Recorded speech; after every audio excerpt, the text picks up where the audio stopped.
रात्रीचे 11 वाजले आहेत. तुम्ही नेमकं घरी कधी येणार आहात? उद्या सकाळी चिंटू आणि पिंकीची शाळा सुद्धा आहे.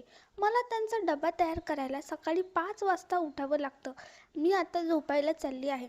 तुमचं जेवण मी टेबलावर लावून ठेवते. गरिमा आपल्या नवऱ्याशी अखिलेशशी अत्यंत शांत सुरात फोनवर बोलली. ती जाणून होती की जर तिने बायको म्हणून हक्क गाजवत अखिलेशला लवकर घरी यायला सांगितलं तर तो फोनवरच ओरडायला लागेल. मी येईपर्यंत जागी राहा आणि गरम गरम परोठे भाजून दे. मी थंड जेवण खाणार नाही, अखिलेश म्हणाला. पण तुला वेळेचं भान असायला हवं ना. आता या वेळेला तू काही अत्यावश्यक कामात नसशीलच. फक्त मित्रांसोबत मौज मस्ती करत असाल. मी थोडा वेळ अजून तुमची वाट बघेन, मग झोपी जाईन, गरिमा अस्पष्ट आवाजात म्हणाली. रात्री 12:30ला अखिलेश घरी आला. तो फ्लॅट होता, त्यामुळे कुठलाही विशेष धोका नव्हता. परिसरात CCTV कॅमेरे आणि 24 तास सुरक्षा होती, म्हणून गरिमाने मुख्य दरवाजा आतून बंद केला नव्हता. अखिलेश दरवाजा उघडून आत आला आणि डायनिंग टेबलवर झाकलेली थाळी पाहून जोरात ओरडला. गरिमा, उठ! हे जेवण आणि पुन्हा गरम करून घेऊन ये. त्याच्या आवाजाने गरिमा झोपेतून उठलीच नाही. पण त्याची आई विमलाजी बाहेर आल्या आणि म्हणाल्या, कधीपासून झोपली येसून? दे, मीच गरम करून आणते. हिला तर तुझी काही फिकीरच नाही. नवऱ्याने जेवले की नाही याचा काहीही विचार तिला नाही. ही महाराणी जेवून झोपली निवांत.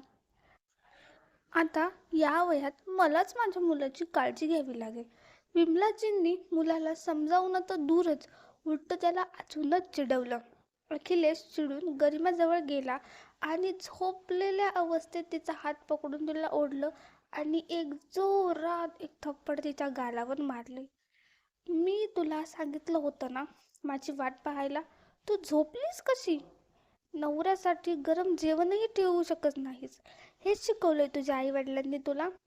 जा, आत्ताच्या आत्ता गरम जेवण घेऊन ये, गरिमा म्हणाली. मी रात्री 11:30पर्यंत तुमची वाट पाहिली. नंतर गरम पराठे भाजून ठेवले. मी थकले होते. आज मोलकरणी आली नव्हती. मुलांचे परीक्षेचे दिवस आहेत, त्यांना शिकवावं लागतं.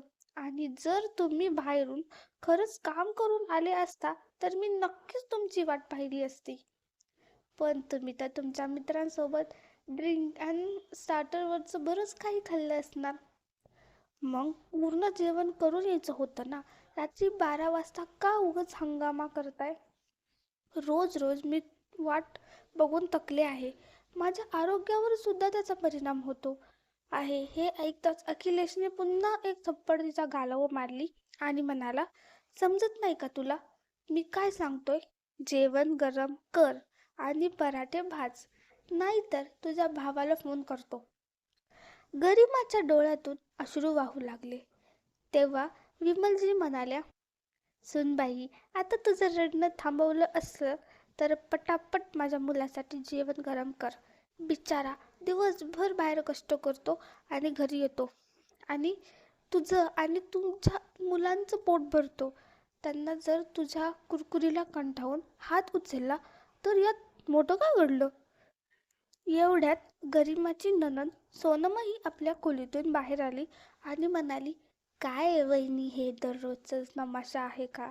नीट झोपू तरी देत नाहीत या घरात. जा वहिनी, 2 मिनिटात जेवण वाढलं नाहीस तर भैया पुन्हा तुमची धुलाई करतील. गरिमा अश्रू पुसत डायनिंग टेबलवर थाळी घेऊन किचनमध्ये गेली. तिने पराठ्यांसाठी पुन्हा पीठ मळलं आणि दुसरीकडे भाजी गरम करायला ठेवली. विमलजी बोलल्या, बेटा, लवकर घरी यायला पाहिजे. येताच क्षणी बायकोला 2 थप्पड मारल्या म्हणजे काय सगळी भरपाई झाली का?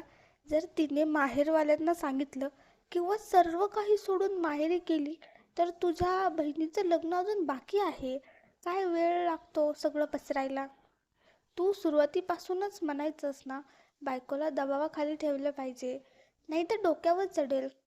पूर्वीही कितीतरी वेळा तिला मारलं आहेस, अखिलेश म्हणाला.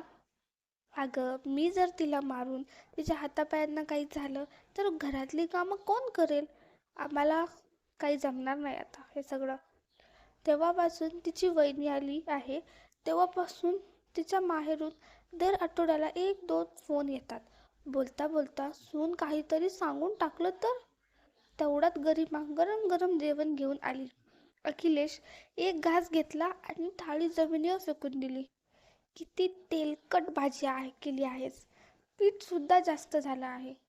9 वर्ष झाली लग्नाला, पण अजूनही नीट जेवण बनवायला नाही आलं तुला. असं म्हणत तो खोलीत निघून गेला. जेव्हा पोटात जागाच नसते तेव्हा भरलेली थाळी सुद्धा आकर्षक वाटत नाही.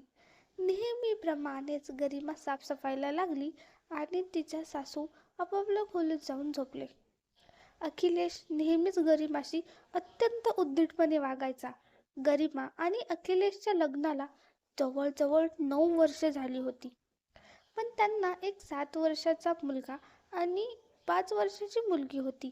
अखिलेशच्या वडिलांचं निधन झालं होतं आणि त्यांच्यावर आई आणि 2 बहिणीची जबाबदारी होती. एक बहिणीचं लग्न त्याने 3 वर्षापूर्वीच केलं होतं आणि आता त्याची धाकटी बहीण सोनमही लग्नावर झाली होती. गरिमा फक्त 4 वर्षाची असताना तिच्या आईचं निधन झालं. गंभीर आजारामुळे झालं होतं. तिच्या वडिलांनी दुसरं लग्न केलं होतं. गरिमाची सावत्र आई तिला फारसं प्रेम देत नव्हती, पण तिला त्रासही देत नव्हती. सावत्र आईचा सगळा वेळ तिच्या स्वतःच्याच मुलांच्या संगोपनात जात होता. गरिमाचं ग्रॅज्युएशन पूर्ण होताच अखिलेशसाठी तिचं स्थळ आलं. अखिलेशबद्दल फार चौकशी न करता फक्त त्याचं स्वतःचं घर आणि चांगली नोकरी आहे हे पाहून गरिमाच्या वडिलांनी लग्न करून दिलं. अखिलेशच्या आईने म्हणजेच विमलाजींनी लग्नानंतर सुनेमुळे आपलं महत्त्व घरात कमी होऊ नये म्हणून नेहमीच आपल्या मुलाला सुनेवर वचक ठेवायला सांगितलं. त्यांच्या म्हणण्याचा बायकोला जास्त महत्त्व दिलं तर ती डोक्यावर बसते. विमलजी दोघांना एकत्र वेळ घालवू देत नसे. सुनेला दिवसभर घरकामातच गुंतून ठेवत. त्यामुळे पती पत्नीमधली जवळीक कधीच निर्माण झाली नाही. अखिलेश लग्नानंतरही मित्रांसोबत खाणं पिणं मौज मस्ती करण्यातच वेळ घालवत असे. रोज रात्री उशिरा घरी येत असे. विमलाजी मुलाला समजवण्याऐवजी उलट त्या सुनेविरुद्ध भडकवत असत. गरिमा तर घरात एकच नोकरानी बनूनच राहिली होती. खरंच म्हणतात, जर पुरुष कामाचा पक्का नसला तर त्याचं घर टिकत नाही. आणि जर सासूला आपल्या मुलाला सुनेसोबत पाहवत नसेल तर मग सासर शोधण्याची गरजच काय. बाळपणानंतर गरिमाचं पूर्ण लक्ष मुलांच्या संगोपनात आणि घरकामातच गेलेलं होतं. तरीसुद्धा रोज नवऱ्याकडून मारहाण होत असे.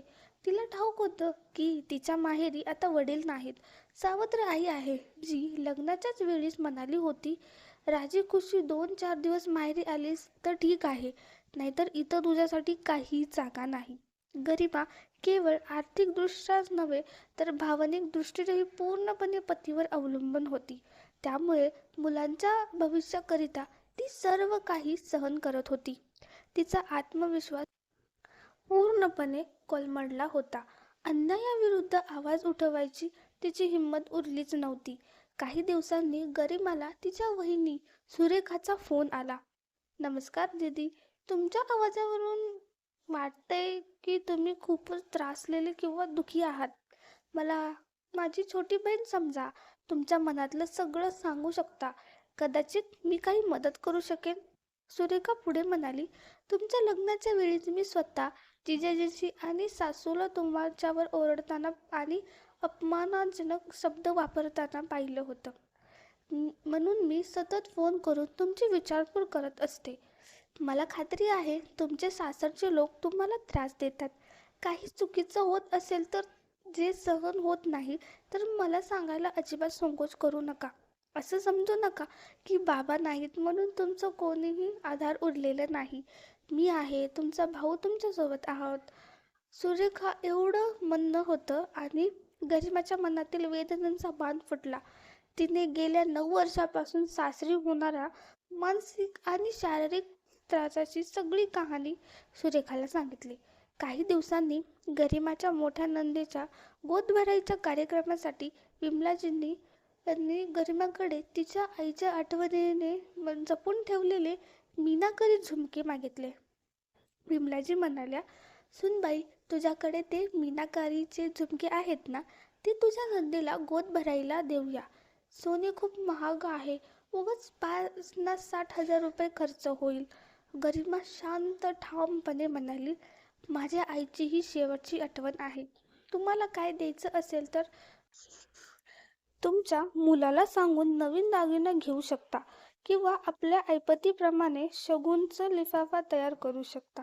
तुमच्याकडे सुद्धा झुमके, अंगठ्या, सोन्याची चेन, कडे आहेत. त्यातून काहीतरी देता येईल.